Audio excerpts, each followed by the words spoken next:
नमस्कार दोस्तों, royal education study channel में आपका हार्दिक स्वागत है, अभिनंदन है। क्लास स्टार्ट करने से पहले अपने चैनल को लाइक करें, शेयर करें और ज़्यादा से ज़्यादा सब्सक्राइब करें, जिससे आपको रोजाना क्लास का नोटिफिकेशन मिलता रहे। क्लास में आगे बढ़ने से पहले आपको बता दूं कि हमारी ये क्लास राजस्थान पशु परिचय भर्ती 2024 के लिए बहुत ही महत्वपूर्ण क्लास है। और आपको पता है पशु परिचर भर्ती का जो सिलेबस है वो सिलेबस क्या है, तो हम जो क्लासेस लगा रहे हैं वो आपके सिलेबस के अकॉर्डिंग ही लगाते हैं। जैसे भाग ए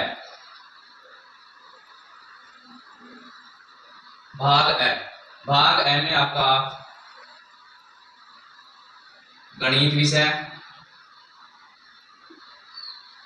साइंस, राजस्थान जीके और करंट अफेयर, करंट जीके। इधर भाग ब और भाग ब में पशु पालन। भाग ए जो है वो रहने वाला है आपका भाग 105 अंक का, और भाग ब जो है वो होगा आपका 45 अंक का। टोटल जो पेपर होगा वो होगा 150 नंबर का। हम इस चैनल के माध्यम से रोजाना आपको साइंस, राजस्थान जीके और करंट जीके, और जैसे ही इन तीनों में से जो क्लासें कंप्लीट हो जाएंगी, जैसे साइंस की कंप्लीट हो गई, उसके बाद में गणित की क्लास चालू कर देंगे, क्योंकि अभी हमारे पास समय काफी है, दिसंबर में इसकी एग्जाम होगी। अतः हम साइंस, राजस्थान जीके और करंट जीके की क्लास ला रहे हैं, और पशुपालन में रोजाना आपको पशुपालन से संबंधित क्लासें देखने को मिलेंगी। अभी तक हम अपने इस चैनल पर लगभग पशुपालन से संबंधित 15 क्लासें डाल चुके हैं। और बात करें साइंस की, तो साइंस में हम बायोलॉजी और फिजिक्स की लगभग 10 क्लासें डल चुकी हैं, और बायोलॉजी की लगभग 5 से 7 क्लासें डल चुकी है। बात करें केमिस्ट्री की, तो केमिस्ट्री की क्लास 1-2 दिन में स्टार्ट कर देंगे। और ध्यान रखना, करंट की क्लास सप्ताह के हर सैटरडे को, यानी सप्ताह के हर शनिवार को करंट की क्लास लगेगी, स्पेशल करंट की, जिसमें आपका होगा एक क्लास होगी करंट जीके राजस्थान की, और दूसरी क्लास होगी करंट जीके ऑफ इंडिया। ध्यान रखना, स्पेशल बैच जो अपना इस चैनल के माध्यम से चल रहा है वो है पशु परिचर भर्ती 2024 के लिए। लगे रहो और मेहनत करते रहो। अगर कोई टॉपिक आपको समझ में नहीं आए तो कमेंट सेक्शन में जाके कमेंट कीजिए, जिससे हमें पता चले कि आपकी कमजोरी कहाँ है। तो आज हम क्लास स्टार्ट करेंगे। बायोलॉजी का चैप्टर है जैव प्रक्रम, लाइफ प्रोसेस।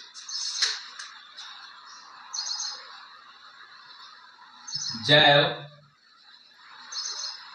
प्रक्रम,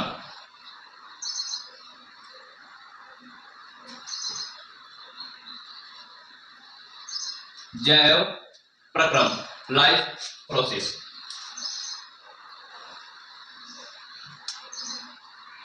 जैव प्रक्रम क्या होता है? आगे बढ़ने से पहले आपको बता दूं कि जो डिफेंस की तैयारी कर रहे हैं, पुलिस लाइन की तैयारी कर रहे हैं, बेल्ट की तैयारी कर रहे हैं, राजस्थान पुलिस की तैयारी कर रहे हैं, या फिर दिल्ली पुलिस की तैयारी करने वाले हैं, उनके लिए एक विशेष सूचना है। अभी इसी बजट सत्र के दौरान आपके लिए एक खुशखबरी मिलने वाली है। वो क्या है?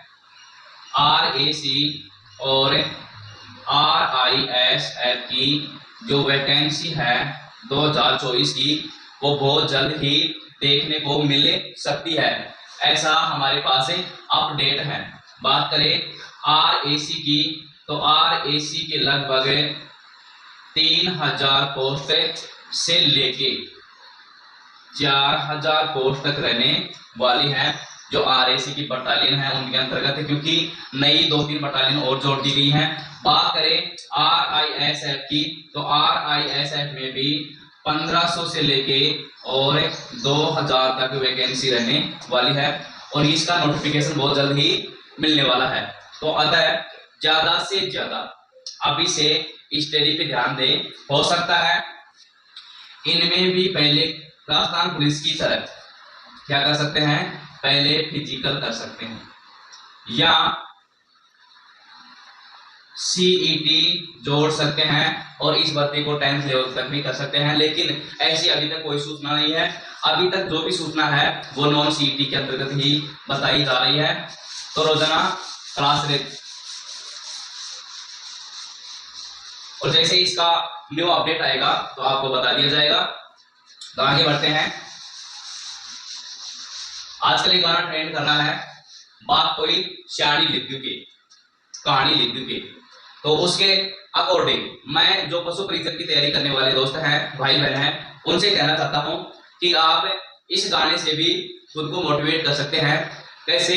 बात कोई शायरी लिख दू की, कहानी लिख दू की, खुद को लिखू पशु परीक्षण करने, पशु परीक्षण नहीं लिख दू की। तो आगे बढ़ते हैं। जैव प्रक्रम। जैव प्रक्रम क्या है? वे सभी प्रक्रम जो सम्मिलित रूप से अनुरक्षण का कार्य करते हैं वे क्या कहलाते हैं? जैव प्रक्रम कहलाते हैं। लिखते हैं, आगे बढ़ते हैं क्लास में। जैव प्रक्रम वे सभी जीव, क्या? वे सभी प्रक्रम जो सम्मिलित रूप से अनुरक्षण का कार्य करते हैं। वे सभी प्रक्रम जो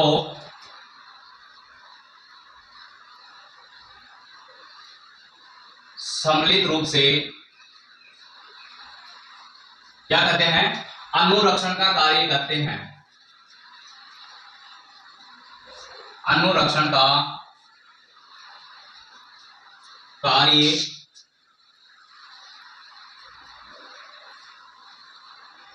करते हैं क्या कहलाते हैं? जैव प्रक्रम। जैव प्रक्रम या लाइफ प्रोसेस, लाइफ प्रोसेस कहलाते हैं। ये तो हो गई इसकी डेफिनेशन। जैव प्रक्रम वे सभी जीव जो सम्मिलित रूप से अनुरक्षण का कार्य करते हैं क्या कहलाते हैं? जैव प्रक्रम कहलाते हैं। अब इस जैव प्रक्रम के अंतर्गत कौन कौन से प्रक्रम आते हैं उनके बारे में जानकारी जुटाते हैं। जैसे पोषण, पाचन तंत्र, श्वसन तंत्र, परिसंचरण तंत्र और उत्सर्जन तंत्र के रूप में जैव प्रक्रम को बांटा जा सकता है या बांटा गया है। ध्यान रखना, इसके अंतर्गत क्या कहते हैं? पोषण। अध्ययन करेंगे विस्तार से पोषण क्या होता है इसके बारे में। दूसरा कौन सा है? पाचन तंत्र। पोषण, पाचन तंत्र, श्वसन तंत्र। चौथा कौन सा है? परिसंचरण तंत्र। परिसंचरण तंत्र। और पांचवा कौन सा है?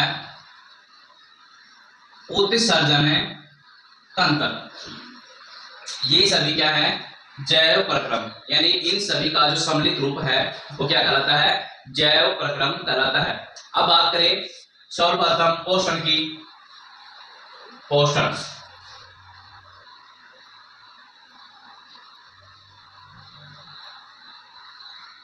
क्लियर? पोषण क्या होता है? पोषण सामान्य सी भाषा में जीव अपनी वृद्धि एवं जीव चक्कर, यानी कि जीवों की जो वृद्धि होती है, जैसे अपनी खुद की मानव, अपना जो मनुष्य है, अपनी खुद की लाइफ की बात करें तो जो अपना शारीरिक विकास है, जो अपना जीवन चक्र है, इस चक्र को पूरा करने के लिए जिन पदार्थों को हम बाहर से ग्रहण करते हैं वे पदार्थ क्या कहलाते हैं? पोषक कहलाते हैं। तथा जो ये ग्रहण करने की जो प्रक्रिया है वो क्या कहलाती है? पोषण कहलाती है। क्लियर। तो इसकी परिभाषा देंगे तो किस प्रकार से, जीव अपनी वृद्धि एवं जीवन चक्र को पूरा करने के लिए जिन पदार्थों को बाहर से ग्रहण करता है वे क्या कहलाते हैं, वे पदार्थ पोषक कहलाते हैं, तथा इस पूरी प्रक्रिया को क्या कहते हैं, पोषण कहते हैं। तो लिखते हैं जीव अपनी वृद्धि एवं, ध्यान रखना पोषण क्या होता है, जीव अपनी वृद्धि एवं जीवन चक्र, जीव अपनी वृद्धि एवं जीवन चक्र को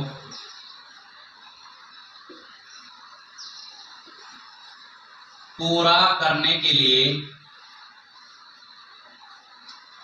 जीव अपनी वृद्धि एवं जीवन चक्र को पूरा करने के लिए जिन पदार्थों को बाहर से ग्रहण करता है वे पदार्थ क्या कहलाते हैं, पोषक कहलाते हैं। जिन पदार्थों को बाहर से ग्रहण करता है, बाहर से ग्रहण करता है, वे पदार्थ क्या कहलाते हैं, पोषक। वे पदार्थ पोषक कहलाते हैं, पोषक कहलाते हैं। क्लियर। तथा इस प्रक्रिया को पोषण कहते हैं। क्या कहते हैं, पोषण कहते हैं। क्लियर। आपसे कोई पूछे पोषण क्या होता है तो सीधी सी बात है, अपनी शारीरिक वृद्धि एवं जीवन चक्र को पूरा करने के लिए जो हम बाहर से ग्रहण करते हैं या जिन पदार्थों को बाहर से ग्रहण करते हैं वे पदार्थ पोषक कहलाते हैं, तथा जीवन चक्र की संपूर्ण प्रक्रिया को क्या कहते हैं, पोषण कहते हैं। अब बात करते हैं आगे, पोषण में क्या क्या होता है, आहार एवं पोषण, फूड एवं न्यूट्रिशन। पोषण बोले तो न्यूट्रिशन, यहां तक क्लियर। जैव प्रक्रम क्या होता है, वे सभी प्रक्रम जो सम्मिलित रूप से अनुरक्षण का कार्य करते हैं वे क्या कहलाते हैं, जैव प्रक्रम कहलाते हैं। पूछे आपसे जैव प्रक्रम के अंतर्गत कौन कौन से प्रक्रम सम्मिलित हैं तो बता देना, पोषण, श्वसन तंत्र, उत्सर्जन तंत्र, पाचन तंत्र और परिसंचरण तंत्र। बात कर लिए पोषण। अब आगे बात करते हैं आहार एवं पोषण।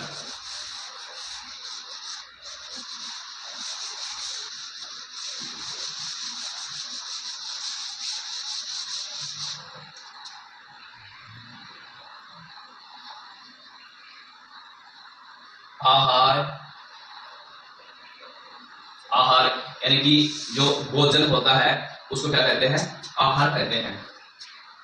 आहार एवं पोषण। आहार भोजन क्यों आवश्यक है, भोजन हमारी शारीरिक वृद्धि के लिए और रोजाना दिनचर्या के लिए, हमारे शरीर की ग्रोथ के लिए क्या है, भोजन आवश्यक होता है। बात करते हैं भोजन जो आहार है, आहार एवं विभिन्न पोषक पदार्थों के बारे में क्लास को आगे बढ़ाते हैं। आहार एवं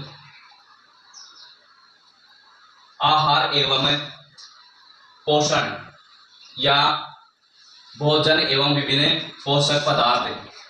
आहार एवं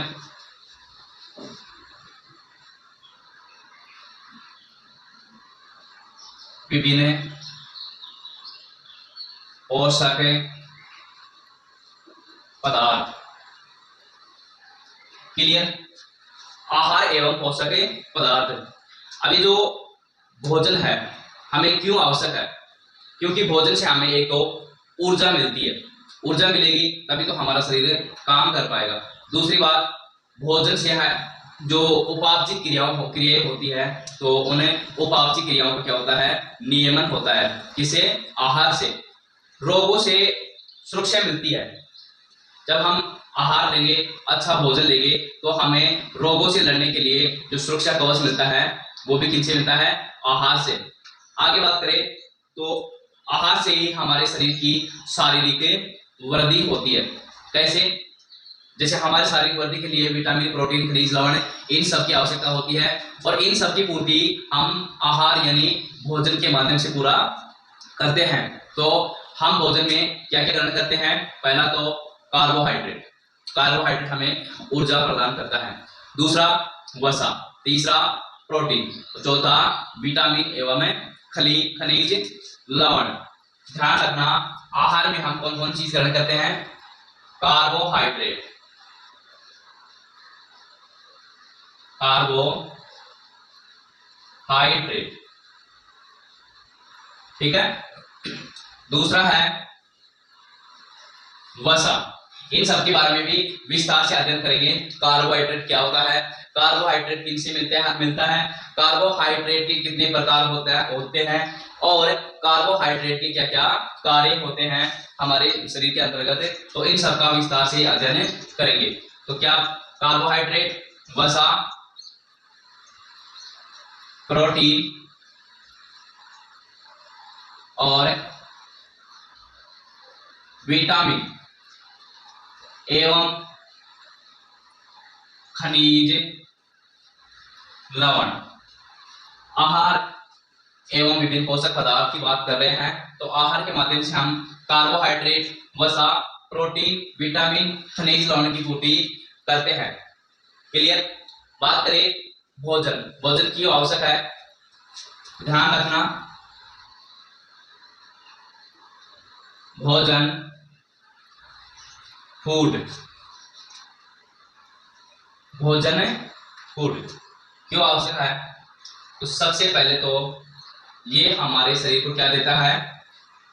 ऊर्जा प्रदान करता है। ध्यान रखना, अगर भोजन नहीं करेंगे तो हमें ऊर्जा कहां से प्राप्त होगी? दूसरी बात करें उपापचयी। उपापचयी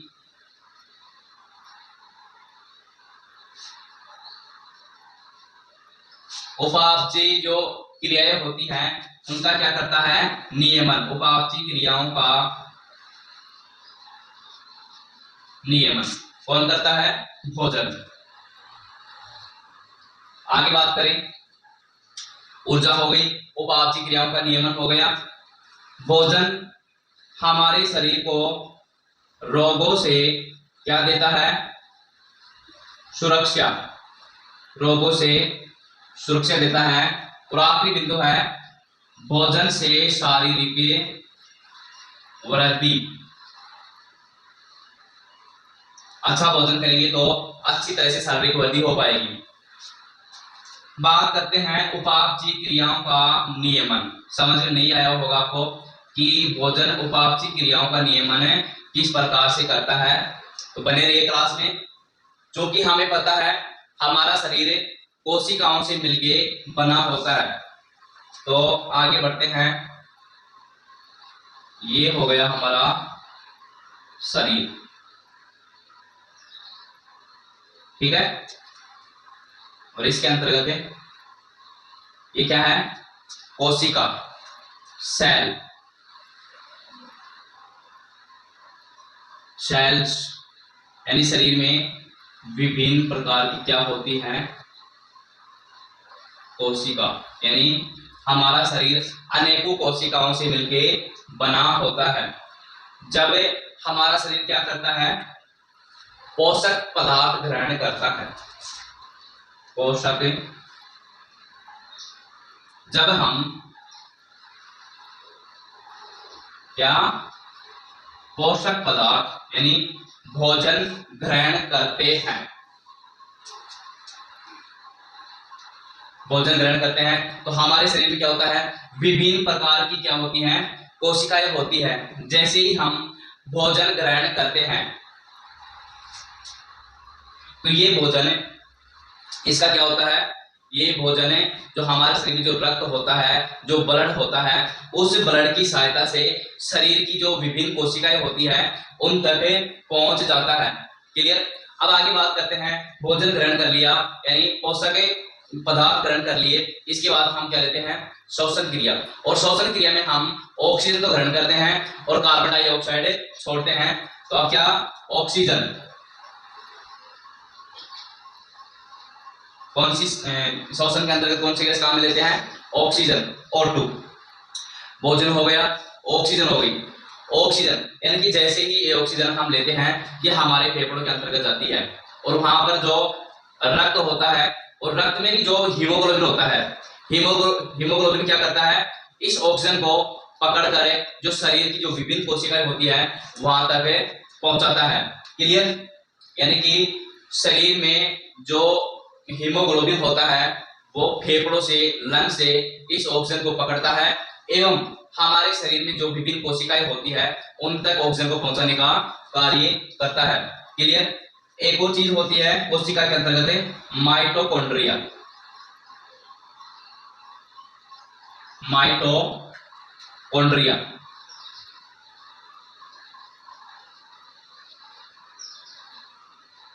ये क्या है, माइटोकॉन्ड्रिया। अब ये माइटोकॉन्ड्रिया क्या करता है, जैसे ही हम पोषक पदार्थ ग्रहण करते हैं, ऑक्सीजन गैस लेते हैं, अब ये ऑक्सीजन है, अभी जो ऑक्सीजन गैस है, ये ऑक्सीजन गैस है, इस पोषक पदार्थ का क्या करती है, ऑक्सीकरण करती है। और जैसे ही ऑक्सीकरण होगा तो ऊर्जा रिलीज होगी यानी एनर्जी रिलीज होगी। और वो एनर्जी रिलीज का कार्य कौन करता है, माइटोकॉन्ड्रिया क्या करता है, ऊर्जा को मुक्त करता है। लेकिन जो एक्स्ट्रा एनर्जी होती है वो हमारे शरीर में क्या हो जाती है, स्टोर हो जाती है, स्टोर हो जाती है। अब ये जो ऊर्जा स्टोर होती है वो किस प्रकार से कार्य करती है हमारे शरीर में, जैसे मैं आपको पढ़ा रहा हूं बोल के, तो जो बोल के पढ़ा रहा हूं इसमें क्या हो रहा है, इसमें मेरी ऊर्जा मुक्त हो रही है। कौन सी, जो बॉडी के अंतर्गत स्टोर हुई थी वही ऊर्जा मुक्त हो रही है। आप बैठे बैठे क्लास देख रहे हो, पढ़ रहे हो, तो इसमें आपकी भी क्या हो रही है, ऊर्जा मुक्त हो रही है।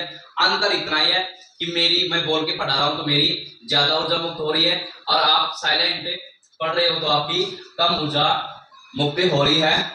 तो यही इस संपूर्ण जो ये प्रक्रिया होती है वो क्या कहलाती है, उपापचय क्रियाओं का नियमन। मैं यही आपको समझाने की कोशिश कर रहा हूं कि ये जो उपापचय क्रियाओं का नियमन है क्या होता है, समझ चुके हो। ये हमारा क्या है, बॉडी स्ट्रक्चर, शरीर। हम क्या लेते हैं, पोषक पदार्थ ग्रहण करते हैं और इन पोषक पदार्थों को जो रक्त होता है, ब्लड होता है, वो हमारे शरीर की विभिन्न कोशिकाओं तक पहुंचाने का कार्य करता है। उसके बाद में हम जैसे ही श्वसन लेते हैं और श्वसन में ऑक्सीजन गैस ग्रहण करते हैं, ये ऑक्सीजन गैस हमारे लंग्स में यानी फेफड़ों में जाती है और वहां से जो रक्त होता है, ब्लड होता है और ब्लड में जो हीमोग्लोबिन पाया जाता है, ये ऑक्सीजन हीमोग्लोबिन की सहायता से हमारे शरीर की विभिन्न कोशिकाओं तक पहुंचती है। उसके बाद में ऑक्सीजन की उपस्थिति में इन पोषक पदार्थों का क्या होता है, ऑक्सीकरण होता है। जैसे ही ऑक्सीकरण होगा तो इनमें क्या होगा, जो ऊर्जा होती है वो रिलीज होती है और जो एक्स्ट्रा ऊर्जा, एक्स्ट्रा एनर्जी होती है वो हमारे शरीर में सेव हो जाती है, स्टोर हो जाती है। और जो स्टोर होती है उसी ऊर्जा को हम दैनिक जीवन, दैनिक दिनचर्या में काम लेते हैं। क्लियर। ऊर्जा रिलीज का कार्य कौन करता है, माइटोकॉन्ड्रिया। क्लियर यहाँ तक। आगे बात करते हैं, भोजन हमें रोगों से क्या देता है, सुरक्षा देता है। भोजन, अच्छा भोजन करेंगे तो हमारे शरीर में इम्यूनिटी सिस्टम बढ़ेगा, इम्यूनिटी सिस्टम बढ़ेगा तो हम हमारे शरीर को रोगों से लड़ने के लिए एक सुरक्षा मिलती है। आगे बात करें शारीरिक वृद्धि, अगर हम स्वच्छ अच्छा भोजन करेंगे तो हमारे शरीर की टाइम पे ग्रोथ होगी, शारीरिक वृद्धि होगी। क्लियर। तो भोजन से हमें सर्वप्रथम क्या मिलती है, ऊर्जा मिलती है। यानी कई बार हम देखते हैं, जैसे हम फास्ट करते हैं, उपवास रखते हैं, या किसी कारणवश किसी दिन भूखे रह जाते हैं, तो उस दिन क्या होता है कि हम भोजन को ग्रहण कर नहीं पाते हैं, अतः हमें ऊर्जा नहीं मिलती। और जिस दिन हमें या हमारे शरीर को ऊर्जा नहीं मिलती है, उस दिन हम पहले के दिनों की अपेक्षा बहुत कम काम कर पाते हैं। अतः हम जब भी उपवास वगैरह रखते हैं तो भोजन की पूर्ति नहीं होने के कारण ऊर्जा की कमी महसूस होती है। क्लियर यहाँ तक? अब आगे बात करते हैं, ये जो उपापची शब्द है, ये दो शब्दों से मिलकर बना होता है। दो शब्द कौन कौन से? एक तो उपचय और एक अपचय। ध्यान रखना, उपापचय कितने शब्दों से मिलकर बना होता है? दो से। एक तो हो गया आपका उपचय और दूसरा हो गया अपचय। उपचय एवं अपचय। अब इसको उपापची क्यों कहते हैं? क्योंकि जो उपापची क्रिया होती है, उपापची क्रिया के दौरान ऊर्जा का संग्रह भी होता है और ऊर्जा मुक्त भी होती है, इसीलिए इसको उपापचयी कहते हैं। क्लियर? आगे बात करते हैं थोड़ा सा।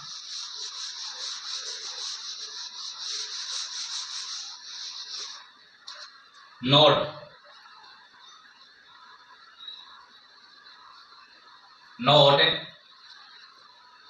उपापचयी क्रिया के दौरान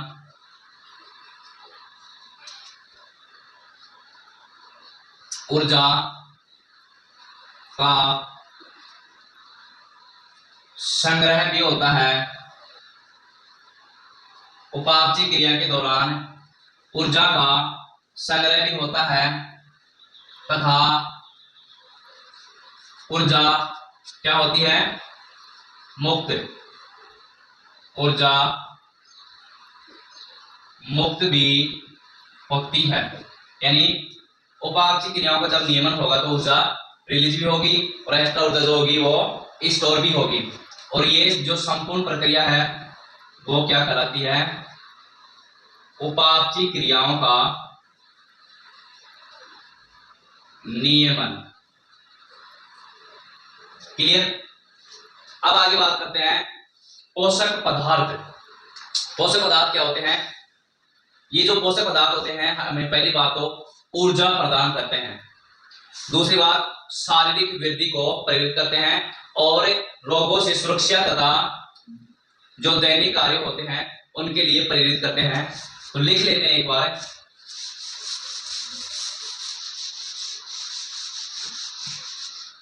ध्यान रखना, पोषक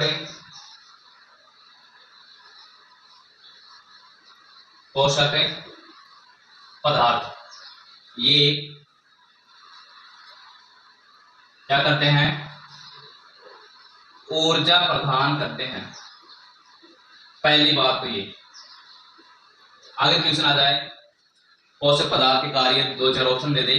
ध्यान रखना, ऊर्जा प्रदान करते हैं तथा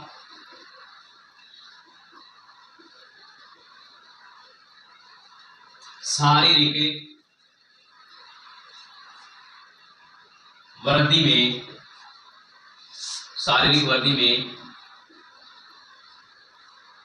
सहायक होते हैं। शारीरिक वृद्धि में सहायक होते हैं एवं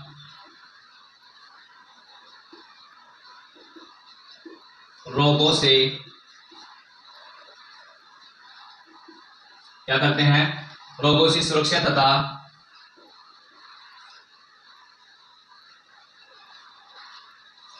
दैनिक कार्यों के लिए प्रेरित करते हैं। कौन? पोषक तत्व या पोषक पदार्थ। पोषक पदार्थ को अगर हम अच्छा पोषण करेंगे, अच्छा आहार करेंगे, अच्छा भोजन करेंगे तो हमें क्या होगी? ऊर्जा मिलेगी, शारीरिक वृद्धि होगी और लोगों से सुरक्षा मिलेगी एवं हमें दैनिक कार्यों के लिए प्रेरणा मिलेगी। अतः पोषक पदार्थ हमें ऊर्जा प्रदान करते हैं तथा शारीरिक वृद्धि में सहायक होते हैं एवं रोगों से सुरक्षा तथा दैनिक कार्यों के लिए प्रेरित करते हैं। कौन है? पोषक पदार्थ। क्लियर? आगे कल की क्लास में बात करेंगे कार्यों के आधार पर पोषक पदार्थ कौन कौन से होते हैं, उनके कार्य क्या होते हैं, और आगे बात करेंगे कार्बोहाइड्रेट, वसा, प्रोटीन, विटामिन और खनिज लवण। क्लास में बने रहने के लिए आपका धन्यवाद। चैनल को ज्यादा से ज्यादा शेयर करें, सब्सक्राइब करें, लाइक करें। धन्यवाद दोस्तों। जय हिंद।